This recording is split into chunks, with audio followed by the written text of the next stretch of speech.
Well, everyone, good evening, good evening, good evening. I'm hoping that you've had a wonderful day today. I'm hoping that not only have you had a wonderful day, it's been relaxing, it's been peaceful, and hopefully that you've inspired someone today as well. That you have been an inspiration to someone. That you allowed your life to be a blessing to another person. You know, today I was able to comfort a dear friend, lost his mom and his dad 2 days apart from each other. Father from cancer and mother from old age and complications from COVID.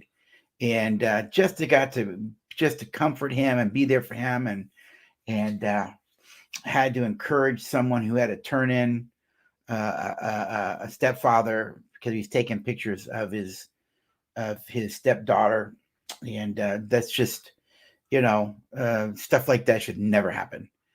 And you just never know the hurt and the pain that people are going through, and yet you're able, if you really give yourself permission, you're able to step into people's struggles and to encourage them and comfort them, to love them where they are. And so anyways, I hope that your day was such a day. All right. Now, we're going to get into this Relate Well Live tonight. And I'm telling this one, 9 signs that your marriage is toxic. 9 signs that your marriage is toxic, poisonous, unhealthy, immature. All right. Now, weeks ago, I did one on how would you know if you have a toxic spouse. All right. And we talked about what does a toxic spouse look like versus a non-toxic spouse, right? Healthy, immature versus unhealthy and immature. All right. And let's be honest, some people could be, excuse me, some people can be immature, but not necessarily poisonous to you. You know what I mean? So we're going to talk about how would you know if your relationship, if your marriage is toxic. All right. Now, as we go through these, if you want to take notes, feel free to do so. All right. Number one. Number one. You ready for it? You don't respect each other. You don't respect each other. You don't, and relate well. One of the core pieces to our work and relate well is the idea that the most important part of marriage is not the husband, it's not the wife, it's us. When us wins, you both win. When us loses, you both lose, you see. And that if you want us to really thrive, then you've got to become a healthy, mature adult. All right. Mature adults know how to live beyond themselves for higher things, i.e., relationship. Immature people know how to live for themselves. Have you ever noticed that living for yourself is easy? You don't have to think about it, you just do it. But to live for something bigger than you, to live for a marriage, to live for a relationship, that requires maturity and intentionality, doesn't it? It also requires that you must be a healthy, mature adult. And in unhealthy, toxic marriages, the couples don't respect each other, or one person doesn't respect the partner. All right, because it takes two to make it us and one to kill it. Now, relate well, we talk about living by what we call the 4 protectors of an us. If you choose to live your life out of these 4 traits, and by the way, when I talk about living your life out of these 4 traits, what we mean by that is that you're living this way as a way of being, that you're not just acting this certain way, it's who you are. All right. You've positioned your heart to become this kind of a person. And the 4 traits are goodwill, respect, humility, and empathy. Respect is one of those 4 protectors of a relationship. You see, respect is defined as honoring and valuing another person. Whenever you dishonor your spouse, devalue your spouse, you treat them in a way that says they don't matter, that they're not good enough, they're insufficient, they have no worth. You're disrespecting them. To control another person is very disrespectful. You see, mature people don't control others. They understand that to control another person is to be very disrespectful. And so Uh, uh, um, in toxic relationships, one person at least, or both, they don't respect each other. And you know it by the way you treat each other. You cut someone off when they're talking, disrespectful. Call someone names, disrespectful. Show contempt for them, disrespectful. Purse your lip and purse your lip and roll your eyes at them, disrespectful. Whenever you treat people in a disrespectful way on a regular basis, that says more about who you are than it does about who they are. Someone said to me once, hey, Doc, why would I treat people respectfully when they're disrespectful to me? And I said, that's a great question and easily answered. Here's the answer. You don't treat people with goodwill and respect because they deserve it. You always treat people with goodwill and respect, not because of how that person treats you or doesn't treat you. You treat people with goodwill and respect because that's how you want to be as a way of being. It's about who you want to be. It's about your character. It's about your integrity. You see in toxic relationships, they don't respect each other. And it shows up in all manifestations of it, emotionally, verbally. And whenever you dishonor, devalue someone, you're being disrespectful to them. You see, I believe that a good definition of respect could also be this: the way you treat someone. In other words, you can always treat somebody with respect, though you may feel no love for them. I believe you can treat people with respect, even if you don't respect the person. Why? It's because I believe that all humans inherently, because they exist, have dignity. There's some books being written about dignity and leadership, and that some of the greatest violations of leaders are really dignity violations, disrespecting another person's dignity. You never, ever, ever disrespect a person's dignity. I mean, all humans have dignity. If you want to know, I know for a fact, think about the way we execute people that are on death row. You still want to execute them with dignity. You always respect a person's dignity. Just because they exist, they are worthy of being treated with respect, though I may not respect you as an individual. And so in toxic relationships, you don't respect each other. Number two sign. Number two, you have unconsciously uncoupled yourself. In other words, you've actually lost the love. You've unconsciously disconnected from each other. I call it you've lost the love and feeling, that the sense of usness is gone. You could stay legally married for 50 years and have no us. I don't know why people would want to live that way, because personally, I would not. Man, marriage is not about me and it's not about my wife. It's about us. Us wins, we both win. Us loses, you both lose. And think it takes two to make an us and one to kill it.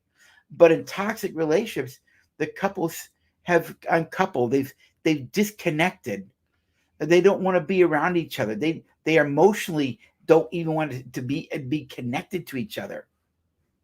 It only takes one of you to do it. It takes two to make an us and just one to kill it. And in toxic relationships, you unconsciously disconnect and you don't realize that you're doing that. You see, mainly because you're not led by intentionality. You're not led by the higher order thinking brain. You're led by the lower order animal brain. And the lower animal brain doesn't have the ability to think or reason. Only the higher prefrontal cortex has the ability to think and reason, you see. And so when couples get in toxic situations over time, they'll just start to disconnect and withdraw. One way you know that is they don't talk a lot anymore. They don't share information. There's no more true confiding going on. Confiding is the key to bonding.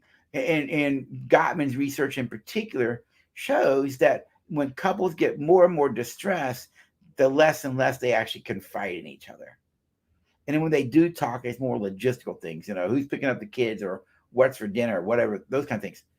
But there's no true sense of sharing of one's heart, of the new things that are going on in a person's life, the things that interest me today, and I get to share them with you, and the things that I'm grateful for, and the things that I appreciate, and the dreams that I have, and the hopes that I have, and the wishes that I have, and the things that concern me, and the things I'm puzzled about, things that I don't like that you're doing, and here's what I like different. They just quit sharing those things. Why? Because whenever you're in distress, you don't want to be vulnerable to someone. And so you start to unconsciously decouple. You start to lose the love and feeling, as the Righteous Brother says in their song. You've lost that love and feeling. Now, I know you're thinking, come on, Doc. Probably 90% of your late well wives, you mentioned that song. You're right, I do. I just think it's so appropriate. You've lost that love and feeling. I know. I can't sing. So go look it up on YouTube later. Righteous Brothers, Lost That Love and Feeling. Go watch them. It's a great song. All right. So number 2 is couples who are in toxic relationship, in the toxic marriage, have unconsciously decoupled. They've lost the connection. They start to distance. They may stonewall each other. They may show contempt. They're critical. They've lost the connection. Um, the way you know that us, i.e., being coupled, the way you know that us is in the house is you feel it. You feel its presence and you feel its absence. And one thing that you do can make us walk out the door in a moment. You have to live your life in marriage in such a way that you always keep us in the house. You see, your kids know when us is in the house and when it's not. They feel its presence and they feel its absence. All right. Number 3, sign of a toxic relationship. One or both of you just quit putting in the effort and time and work that it takes. You're no longer intentional. You just kind of let things happen. Or actually, what you are intentional about is doing things outside of the marriage. Going golfing more, hanging out with your girlfriends more, doing this, but you're not doing us things anymore. And you start putting in the extra effort. You know that you could listen to your spouse right here, right now in this moment, but you don't want to. So you don't. Now, what's interesting thing is when you were dating, you were intentional. When you were dating, you did perceive them. You put in the effort. Why? You're trying to win them over. You wanted the connection. You wanted the bond. You wanted that sense of love and goodness. But when you get into conflict and don't communicate and you're not sure how to solve problems and you don't have the skills or abilities to do it, and if you're still immature emotionally, then you quit putting in the extra effort. I been married 37 years, and we are a strong us. We're not perfect, but we are a strong us. Luella is my best friend, and I couldn't imagine myself being without her. Yet in the early days of our marriage, since we both came from broken homes and a lot of craziness, we both loved each other, but didn't know how to love well. We didn't know how to relate well. We never saw it modeled, number one, and there was no one there to teach us how to do it. So I started, in my late 20s in graduate school, though I'm learning how to be a counselor and a psychologist, I also learned, look, I can learn all the information and not be a person who bonds well. And so I started going and learning best practices. And not only did I learn the things I need to learn, I started doing them. I wasn't a hearer of the word. I was a doer of the word. Why? Because it's in the doing that makes it a part of your soul. I became very intentional to make sure I learned how to communicate well and did it.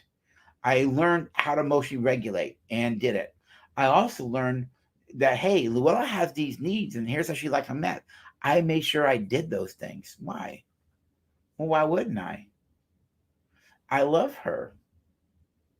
Why would you not want to serve the very person you say that you love the most. Doesn't make sense to me. Yet, in our selfishness and our pride, our anger, and our resentments, we basically send the message, I'm not trying.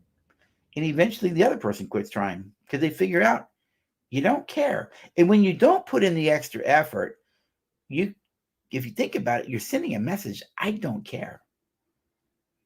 I would ask the questions that I normally wouldn't ask. If Luella said, I've had a rough day. And I go, huh? I wouldn't do that anymore. I said, tell me about it. And then I'd ask questions that she began to tell me. Why? To show interest. That her thoughts and feelings and perspectives matter to me. Why? Because when I honored how she thought and felt about something, it wasn't just that I was saying that your thoughts matter to me, because they do. I was sending the greater meaning that you matter to me. And putting in that extra effort was worth it. Why? Why would I not want her to know that she matters to me? It's when you quit putting in that effort, you eventually send the message, two messages. One, that you don't matter. And here's a greater one, that us doesn't matter. That you really don't want to be an us with me. You want to be a you. And, if that's how you want to live your life, feel free. I just think there's better ways to do it. All right. Number four, toxic sign. You keep playing the blame game. You keep blaming your partner. You don't allow yourself to take responsibility for your own choices. One of the things about emotional intelligence and emotional maturity, and they are different, is the fundamental of emotional intelligence, EQ, if you will, is self-awareness. Self-awareness. You can't have self-control if you're not self-aware. And so self-awareness is crucial and is the fundamental emotional competency to develop the other three competencies of high EQ, emotional intelligence. Now, in order to be self-aware, you got to be able to know how you are and how you come across. One of my my mentors, probably my best mentor, Dr. Lori Gordon. Many of you have heard me talk about her before. Great influence in my life. Her husband was Rabbi Morris Gordon, and just a phenomenal couple. Lori was considered the grandmother of marriage education in the MFT world, marriage therapy world. And I wrote a faith-based version of her curriculum many years ago and actually worked for her and Morris and learned so much about myself from them. But through all that, I learned some things. And one of the things I learned from Lori was I was complaining about something that Luella was doing. And Lori was listening. Dr. Gordon was listening. And I got to a place of a pause. She said, would you like to know why Luella does what she does with you? And I said back rather articulate, I'm a PhD, right? It's not rocket science. I said, I know why. She said, why? I go, she comes from an alcoholic home with a lot of brokenness. And Lori just lovingly smiled at me and said, are you open to another perspective? And that's when I went like, yes, ma'am. Almost word for word. Rick, have you considered the possibility that Luella is the way she is with you because of how you are, listen to this phrase, because of how you are as a way of being? She said, you trained her to be that way. You taught her to react that way. What would you expect her to do? Novel idea that we create in others the way they are because of how we are as a way of being. Dr. Phil on his TV show says it this way. He says, we teach people how to be around us. And when I realized the truth of that statement, what she's teaching me, it was always easier to blame Luella, to absolve myself of responsibility. Well, I would have done this had you not done. You hear it. And in that humility of that truth that she taught me, from that point forward, I began to wonder, am I creating what's going on right now? And so I began to ask questions. And when I realized I was doing something, I was creating something, I took responsibility for it. You see, healthy, mature individuals find no reason to blame. Mature people don't blame. Mature people take responsibility. Why? They're mature. They value relationship. They don't value winning arguments, you see. They don't value being right and someone else being wrong. You understand, forcing right and wrong will destroy a relationship. Mature people would rather have a relationship, but mature people own their choices. And here's the big kicker. Not only do they own their choices, they also own and take responsibility for the effects of their choices on another person. You don't hear things like, well, I didn't mean to. Well, that was my intention. It may not have been, but what you did still cause pain. It only begs the question, does that matter to you? Do you care at least? You see, in toxic marriages, they're constantly playing the blame game. Nobody wants to take responsibility. Now, because it is possible that you've created in others who they are as a way of being, now we can ask this question. How would you know how you're coming across? If we lack self-awareness, how would you know that you're actually coming across a certain way? And I had to have an answer for that. And I found my answer, and it's real simple. All right, so I'm going to ask you a question. How do you know what you look like? I mean, how do you actually know what you look like? And people always go, a mirror. And I go, no, it is not a mirror. I go, yes, it is. I go, no, it's not. Because you know what you look like by a car window, glass door, right?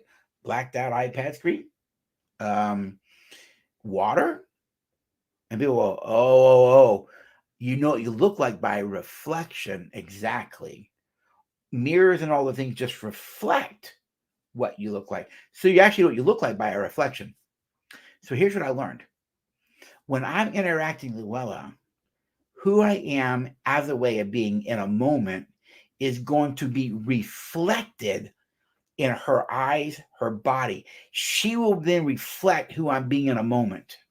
So I used to watch her and my kids' body language, and if I noticed that I was coming across that they were shutting down, maybe getting louder or escalating here or getting more forceful, I'd stop and go, hey, hang on a minute. How am I coming across? Not how are you coming across? How am I coming across right now? I'd ask information.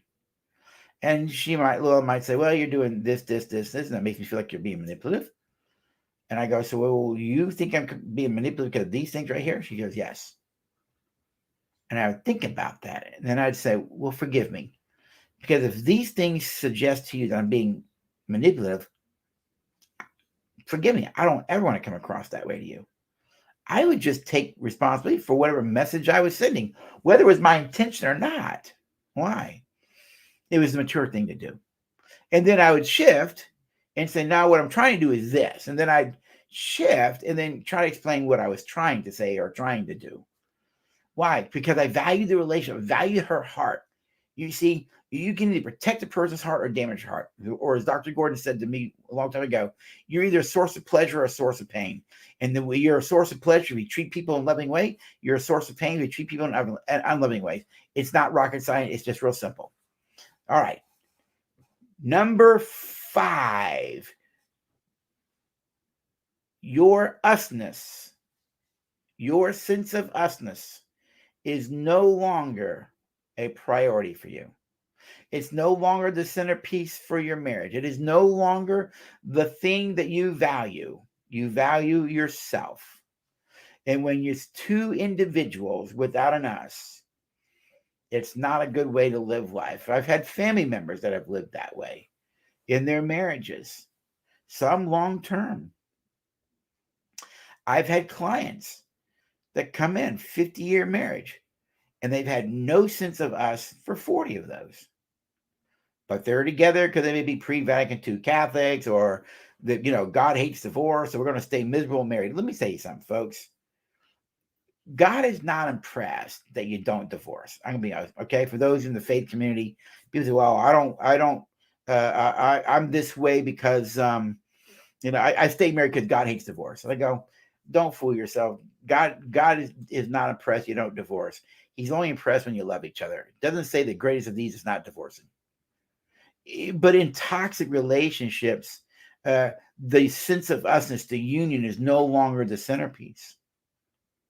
Now, early in my marriage, I loved Luella and she loved me, but I really didn't know how to make that the centerpiece because I was so immature. You see, in order to live this way, you've got to move to maturity. Relate well actually helps people emotionally develop into becoming healthy, mature adults through our four protectors: goodwill, respect, humility, empathy. All right. And that's core to who we are. All right. We even had that trademarked because it's a powerful way to live life. You see, the four protectors of an us. It was just how I transformed my life. It wasn't academic that brought me there. It was my own brokenness and stupidness and trying to be a better man and a better husband and better father. And those are the four words that guided me to become that person over time. You know, but what I learned from that was us had better become the priority. It's like I said earlier, it's easy to live for you, but it takes maturity to live for us. Two to make an us, one to kill it. And in toxic relationships, the sense of us is no longer the centerpiece of the marriage, it's the self. And when the self becomes the centerpiece, you're killing the usness off. And again, like I said, you can be legally married and have no sense of us. I don't want to live that way personally. I grew up in a home that was that way. I don't want to live that way myself. All right. Number 6, I think this is, or 7. Someone has control issues in the marriage. There's a need for control. Now, we said that the first toxic sign is they don't respect each other. And I kind of alluded to, we're going to talk about it more in depth here, that people who are respectful never control another person. To control another person, which however you tend to do that, overtly or passive aggressively, to control someone is disrespectful. Love never controls anyone, ever. Because to control someone would suggest you don't love them. You see, in toxic relationship, someone is in need of control for whatever reason. Could be a broken childhood because they were abused and didn't want to be abused anymore. And so there's a fear they might get abused, or fear they might be hurt. But in toxic relationships, the goal isn't us, it's control. And when you're controlling another person, what you're really saying is my needs, my desires, and my wishes are superior to yours.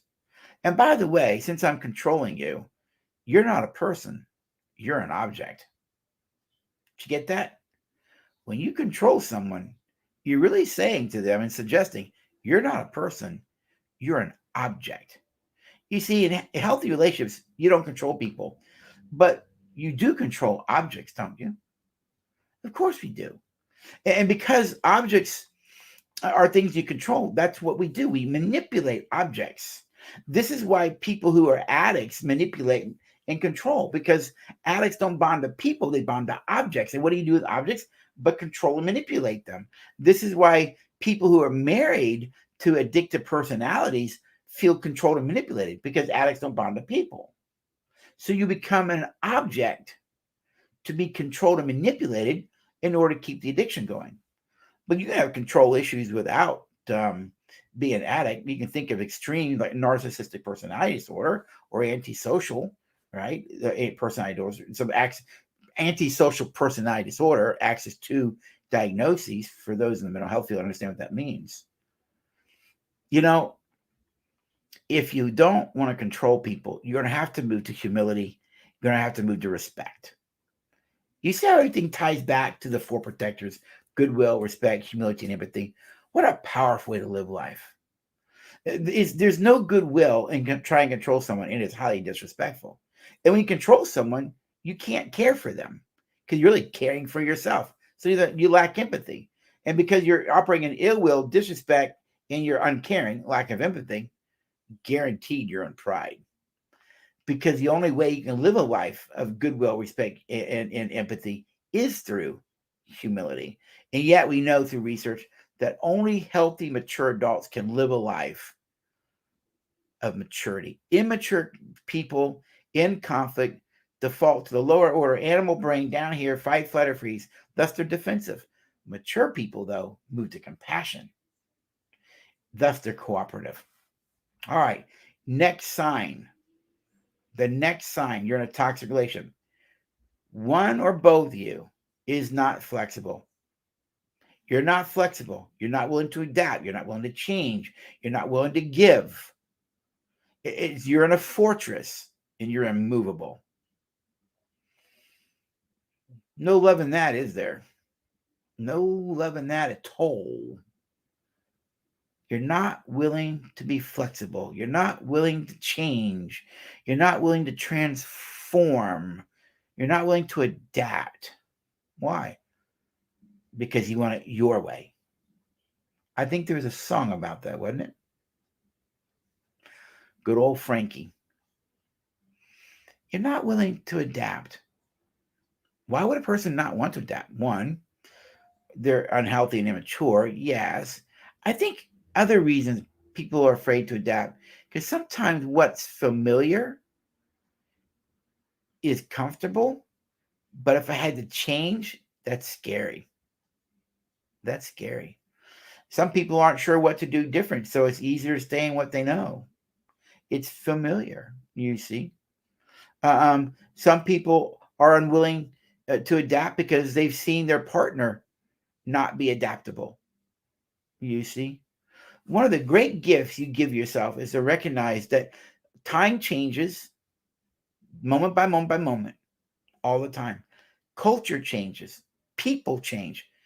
I'm not the same person I was 10 years ago than I was 20 years ago. I'm a different man. Llewellyn would tell you that. I've adapted, I've changed.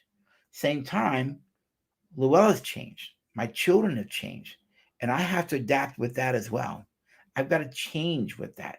You see, too much structure, rigidity is not healthy. All right. You have to be able to have some flexibility and adapt. All right. But too much adapting isn't healthy either. You got to have structure and you got to have flexibility. And there's a balance between the two of those, you see. And so that's healthy. But saying I'm immovable, basically sends a message, I don't care. It will be my way. And you know what? It will be your way. I always find it disingenuous when you treat someone on a regular basis that says, I don't care. It's going to be my way. I don't care about your way. And they may stay with you for a period of time. But when you send the message enough, I don't care. It's my way, not your way. And they walk out of your life. Why are you bothered by that? Essentially, you sent the message, I don't value you. Seems to me you should be rejoicing that person's leaving your life. Never, ever, ever send the message, I don't care. And when you're not willing to adapt, you're basically saying, I'm not willing to work with you. I'm not willing to be flexible. I'm not I'm not seeking to find ways we can get understanding here. I'm right, you're wrong. My way, not your way. Feel free. Feel free, but don't complain about what you get when you continue to live that way. All right. And the last one is a toxic relationship. And I'm going to give you two more, but I'm going to put them in separate categories. There's chronic emotional abuse. I think sometimes when people are angry, they may come across as emotionally abusive. But sometimes in our anger, we come across as abusive, but then we make it right away because we're not really abusive people. But then there are people who are emotionally abusive because that's who they are as a way of being. That's who they are as a way of being. You're not allowed to have your feelings. You're not allowed to own what you feel. Why do you feel that way? Why can't you do this way? They blame you for things that you didn't do. They get your emotions so mixed up, you don't even trust who you are anymore. They strip you of your sense of value and worth at the emotional level. Your self-esteem, your self-worth, your self-confidence all goes out the door, to the point that at the emotional level, you don't know who you are. You live in constant fear. This feeling that you're not good enough anymore, that you have no value and no worth apart from that person, and you allow them to control you. And the last one, the last sign, is there's going to be chronic spiritual abuse as well. We don't think about that much today. And I'm not talking religion here. All humans have a spiritual side to them. The idea of our spiritual side is that part of us that connects to something bigger than ourselves. It's about meaning. It's about understanding that we have meaning. That there's that I am not in an island to myself. That I'm actually connected to other things in the world and other people in the world, and that what I do has ripple effects that have consequences, not just horizontally, but also generationally. And there's spiritual abuse. In religions, it could be telling people they're not good enough and God won't love them until they do A, B, C, D, or E. I used to work for some of those kinds of people. Spiritual abuse, emotional abuse. Of course, you could go into physical abuse. That's another form of toxic relationship. When people start hitting, pushing, using their body to physically intimidate. I've never done that. Never will. I couldn't imagine me doing that. Couldn't imagine me doing that. It's not in me. Now, I was passive aggressive. I would sit and sulk for 2 or 3 hours because I wouldn't hold my hand or something. Not proud of what I'm telling you, just what I was way back in those childish days of mine, you see. And so in toxic relationships, there's emotional abuse, there's spiritual abuse, and there can be physical abuse.